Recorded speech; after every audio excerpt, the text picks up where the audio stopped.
नमस्कार किसान भाइयों, स्वागत है आप सभी का विश्वास फार्म के यूट्यूब चैनल पर। किसान भाइयों, आज हम धान की खेती का तीसरा और फाइनल वीडियो लेकर आए हैं। इससे पहले 2 वीडियो हम लोगों ने बना चुका है, जिसमें पहले वीडियो में धान की नर्सरी डालने से लेकर के धान के रोपाई तक की 20 दिन की जानकारी हम लोगों ने दी। उसके बाद दूसरे वीडियो में पहला उर्वरक है उसकी जानकारी दी और कौन सा कीटनाशक इस्तेमाल करना है ताकि लंबे समय में धानों में कोई भी बीमारी ना लगे, उसके बारे में जानकारी दी। आज तीसरा वीडियो है, इसमें धान के फसल में लगने वाले अन्य फंगस जनित बीमारी और कीटों के प्रकोप के बारे में बात करेंगे और इसकी दवाइयों के बारे में। पिछले वीडियो में हम लोगों ने बता चुका था कि फटेरा का इस्तेमाल करने से 40 से 50 दिन तक खेत में किसी भी प्रकार के कीटों का असर नहीं होता है। उसके बाद में जैसे ही फटेरा का असर कम होने लगता है, तब खेत में तना छेदक, लीफ फोल्डर और अन्य बीमारियां देखने को मिलती है। इस स्थिति में धान के खेत में कौन सी दवाइयों का इस्तेमाल करना है, ये हम बात करेंगे। इसमें जो है, जब भी धान में तना छेदक का प्रकोप हो तो आपको क्लोरांट्रानिलिप्रोल 18.5% SC, जो कि कोराजेन नाम से भी आता है, इसका आपको छिड़काव करना चाहिए, जिससे कि तना छेदक नहीं लगती है। इसके अतिरिक्त अगर आपके धान में पत्ता लपेट भी लग रहा है तो आप लोग फिप्रोनिल 5% SC 500 ml या फिर फिप्रोनिल 80% WG 20 ग्राम प्रति एकड़ का जो है इस्तेमाल कर सकते हैं, या फिर फ्लूबेंडामाइड 39.35% की 20 ml मात्रा का छिड़काव कर सकते हैं। ये फेम नाम से आता है। तो इन दवाइयों का फ़ोटो भी हम ऊपर दे रहे हैं और इसके बारे में डिटेल भी दे रहे हैं। तो इन दवाइयों के इस्तेमाल से खेत में किसी भी प्रकार के कीड़े मकोड़े का प्रकोप नहीं होता है। एक बात ध्यान देंगे कि क्लोरांट्रानिलिप्रोल यानी कि कोराजिन का एक बार से ज़्यादा इस्तेमाल नहीं करेंगे, जिससे फसल में नुकसान हो सकती है। और खेतों में जल भराव को ध्यान देंगे, ज़्यादा जल भराव नहीं होना चाहिए। 2 से 3 सेंटीमीटर पानी भरा होना चाहिए 70 से 75 दिनों तक में, नहीं तो बहुत ज़्यादा माहो लगने की संभावना हो जाती है।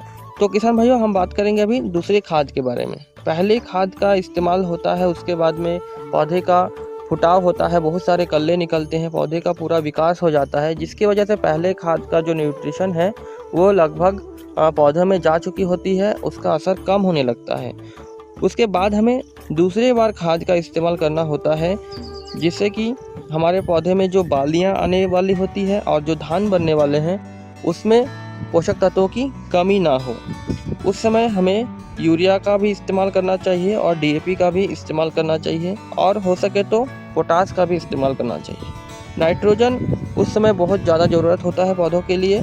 अगर दूसरी बार खाद का इस्तेमाल नहीं करते हैं तो पौधों में जो है उत्पादन कम हो जाता है, और उत्पादन की गिरावट से बचने के लिए किसान भाइयों को दूसरी बार जरूर खाद का इस्तेमाल करना चाहिए। किसान भाइयों, हम लोगों ने किसानों की मदद के लिए एक व्हाट्सएप नंबर जारी किया है और साथ में ही एक व्हाट्सएप ग्रुप भी है, जिसमें आप लोग ज्वाइन कर सकते हैं और जो भी आपकी समस्या है वहाँ शेयर कर सकते हैं। अनुभवी किसानों द्वारा और हमारी टीम के द्वारा आपको उचित सलाह दी जाएगी, जिससे आप अपनी फसल की जो समस्या है उससे निराकरण पा सकेंगे। सही दवाइयों और सही फर्टिलाइज़र का इस्तेमाल करने से आपके खेतों में प्रोडक्शन बढ़ेगा और किसान भाइयों का आय भी बढ़ेगा।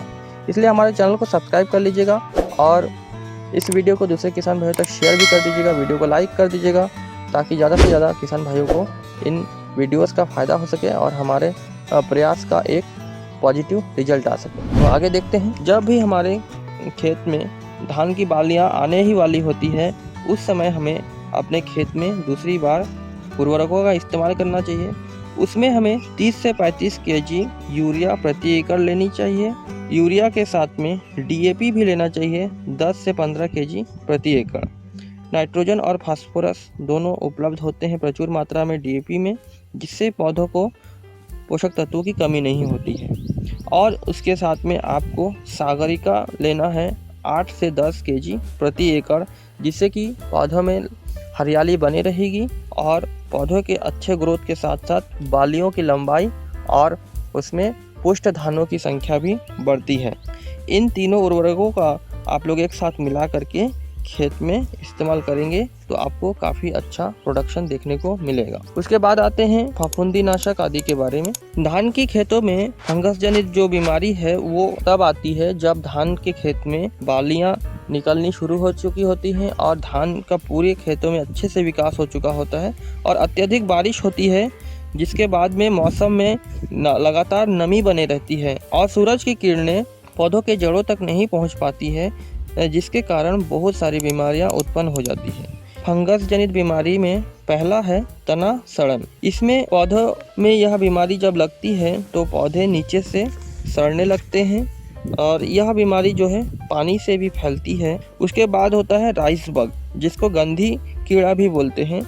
ये जो गंधी कीड़ा होता है ये जब धान के फसल में बालियां आनी शुरू होती है उसी समय से यह खेतों में लग जाती है और धान की बालियों से रस चूसने लगती है, जिसके कारण धान की बालियों में दाने नहीं भर पाते हैं और वह सफ़ेद हो जाता है।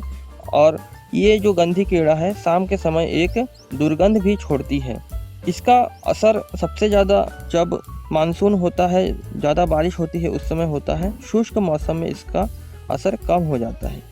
इसके निराकरण के लिए धान के मेड़ों में जो घास होती है उसको साफ कर देना चाहिए और एक कीटनाशक जो कि है क्लोरोपाइरीफोस 50% और साइपरमेथ्रिन 5% इस दवा को आपको पानी में घोल करके छिड़काव करना चाहिए, जिसका डोज ऊपर में फोटो में दिया जा रहा है। उसके बाद में आता है झुलसा रोग।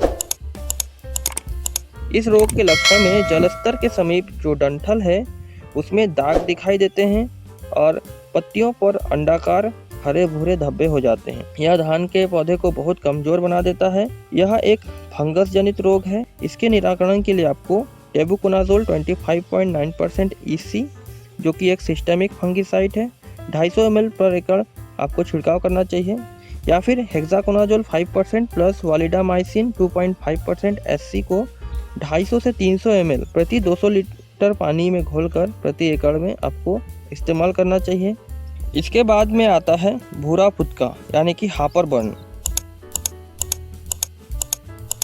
यह कीट जो है पौधों के नीचे होते हैं और ये पत्तियों का रस चूसने लगते हैं, जिससे कि पत्तियां पीली पड़ने लगती है और धीरे धीरे बहुत सारी पत्तियां नारंगी पीली पड़ जाती है और सूख कर मर जाती है। यह कीट बहुत ही खतरनाक होती है धान की फसल के लिए। इसके कंट्रोल के लिए हमें इमिडाक्लोप्रिड 17.8% SL 50 ml प्रति एकड़ या इथोपिरल 40% प्लस इमिडाक्लोप्रिड 40% WG या फिर फिप्रोनिल 5% SC 500 ml प्रति एकड़ छिड़काव कर सकते हैं। इसके बाद एक और गंभीर बीमारी होती है जिसको बोलते हैं केवड़ा रोग। ये जो बीमारी होती है इसमें दानों में जो धान की बाली होती है उसमें 1 सेंटीमीटर व्यास की नारंगी गोलाकार थैलियाँ समान बन जाती है।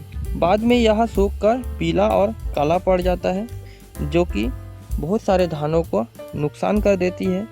केवड़ा रोग के उपचार के लिए धान में बालियां आने से पहले कॉपर ऑक्सीक्लोराइड 50% को 2 ग्राम प्रति लीटर पानी में घोल करके खेतों में छिड़काव करना चाहिए, या फिर क्लोरोथानोलिल 7.5% WP 2 ml प्रति लीटर पानी में घोल करके आप छिड़काव करें। इसके बाद में हमें धान के कटाई से पहले धीरे धीरे खेत से पानी निकाल देनी चाहिए और 10 से 15 दिन पहले धान के खेत को पूरी तरह से सुखा देना चाहिए, जिससे कि धान की कटाई में किसी प्रकार की कोई असुविधा नहीं होती है। तो किसान भाइयों, ये हमारे धान की खेती का सीरीज़ कंप्लीट हुआ। हम लोगों ने 3 वीडियो में आप लोगों को सारी जानकारी दे चुकी है, धान की नर्सरी तैयार करने से लेकर के कटाई तक। उम्मीद है कि हमारे द्वारा दी गई जानकारी सभी किसान भाइयों के लिए मददगार होगी। आप लोग हमारे चैनल को सब्सक्राइब कर लीजिएगा, वीडियो को लाइक कर दीजिएगा और दूसरे किसान भाइयों तक इस वीडियो को शेयर कर दीजिएगा। मिलेंगे और भी अच्छी जानकारियों के साथ नेक्स्ट वीडियो में। वीडियो देखने के लिए